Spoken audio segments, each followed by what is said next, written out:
देश का दुर्भाग्य है कि ऐसे संवेदनशील मामलों में भी राजनीति जब होती है तब देशवासियों को, विशेषकर महिलाओं को अकल्प पीड़ा होती है। ये जो महिलाओं के साथ होते अत्याचार में विपक्ष का जो सिलेक्टिव रवैया है, ये सिलेक्टिव रवैया बहुत ही चिंताजनक है। कुछ समय पहले मैंने बंगाल से आई कुछ तस्वीरों को सोशल मीडिया पे वीडियो देखा। एक महिला को वहां सरेआम सड़क पर पीटा जा रहा।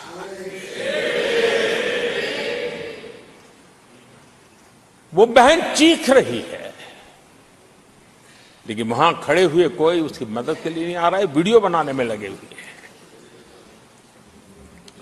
और जो घटना संदेश खाली में हुई, जिसकी तस्वीरें रोंगटे खड़े करने वाली है, लेकिन बड़े बड़े दिग्गज, मैं सुन रहा हूं कल से, इसके लिए पीड़ा उनके शब्दों में भी नहीं झलक रही है। इससे बड़ा शर्मिंदगी का दुखद चित्र क्या हो सकता है? और जो अपने आप को बहुत बड़े प्रगतिशील नारी नेता मानते हैं, वो भी मुंह पे ताले लगा करके बैठ गए, क्योंकि संबंध उनके राजनीतिक जीवन से जुड़े किसी दल से है या उस राज्य से है। जिस प्रकार से दिग्गज लोग भी ऐसी बातों को नजरअंदाज करते हैं, तब देश को तो पीड़ा होती है, हमारी माताओं बहनों को ज्यादा पीड़ा होती है। राजनीति इतनी सिलेक्टिव हो और जहां उनकी राजनीति को अनुकूल नहीं होता है तो इनको सांप सूंघ जाता है। ये बहुत चिंता का विषय है। मणिपुर छोटा सा राज्य है, 11,000 एफआईआर की गई है, 500 से ज्यादा लोग अरेस्ट हुए हैं। आदरणीय सभापति जी, हम सभी को राजनीति से ऊपर उठकर वहां की स्थिति को सामान्य बनाने में सहयोग करना चाहिए। ये हम सबका कर्तव्य है। आदरणीय सभापति जी, जो भी तत्व मणिपुर की आग में घी डालने की कोशिश कर रहे हैं, मैं उनसे आगाह करता हूं कि ये हरकतें बंद करें। एक समय आएगा मणिपुर ही उनको रिजेक्ट करने वाला है, ऐसे लोगों को। आदरणीय सभापति जी, जो लोग मणिपुर के इतिहास को जानते हैं, मणिपुर की घटनाक्रम को जानते हैं, उनको पता है कि वहां का सामाजिक संघर्ष का एक लंबा इतिहास रहा है। उस संघर्ष की मानसिकता की जड़ें बहुत गहरी हैं, इसको कोई नकार नहीं सकता है।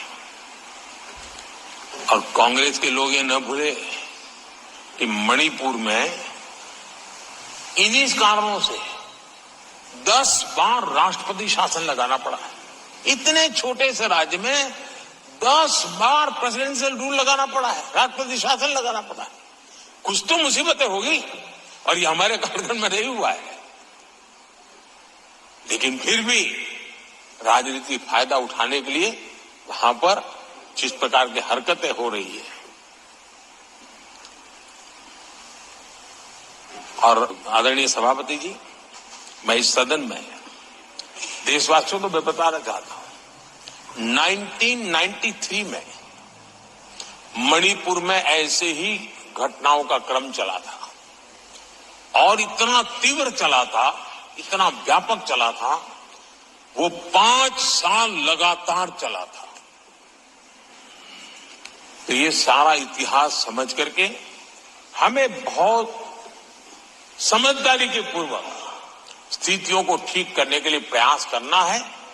जो भी इसमें सहयोग देना चाहते हैं, हर एक का सहयोग भी हम लेना चाहते हैं, लेकिन हम सामान्य स्थिति को बरकरार रखने में, शांति लाने में भरपूर प्रयास कर रहे हैं। आदरणीय सभापति जी, इस बात को भी हमें स्वीकार करना होगा कि मणिपुर में लगातार हिंसा की घटनाएं कम होती जा रही है। इसका मतलब शांति का आशा रखना, शांति पे भरोसा करना संभव हो रहा है।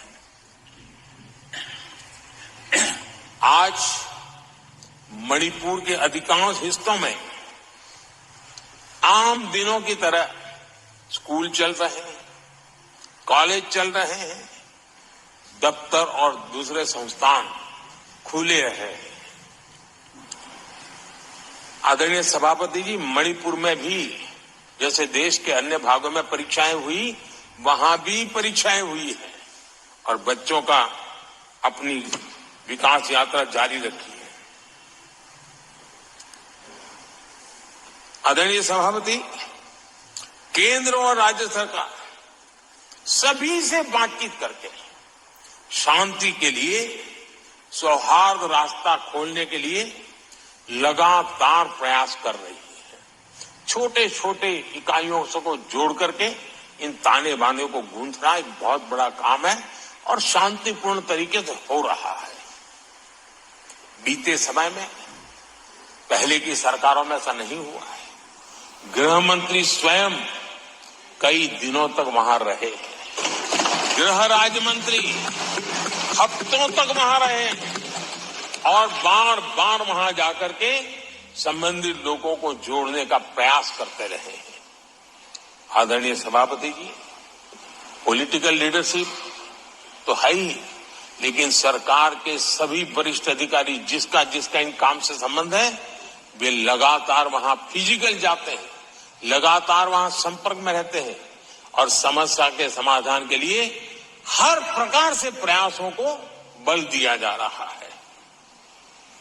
आदरणीय सभापति जी, इस समय मणिपुर में बाढ़ का भी संकट चल रहा है और केंद्र सरकार राज्य सरकार के साथ मिलकर के पूरा सहयोग कर रही है।